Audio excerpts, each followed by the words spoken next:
บัดนี้ตุบังสิมาแนะนำวิธีการอันเพิ่มภาษาเนาะเพิ่มภาษาก็จะเป็นภาษาที่ต้องการก็คือภาษาไทยภาษาลาวภาษาอังกฤษแรกๆก็ให้เข้าอยู่ที่สตาร์ทตั้งขา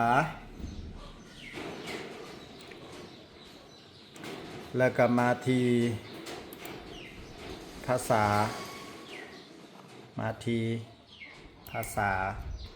ไปตามตัววางนี่แหละเนาะแล้วก็มีเครื่องไม้บวกแอดตัวนี้เนาะแอดภาษาเพิ่มภาษาแล้วก็พิมพ์ภาษาลาวก็ให้พิมพ์ L A O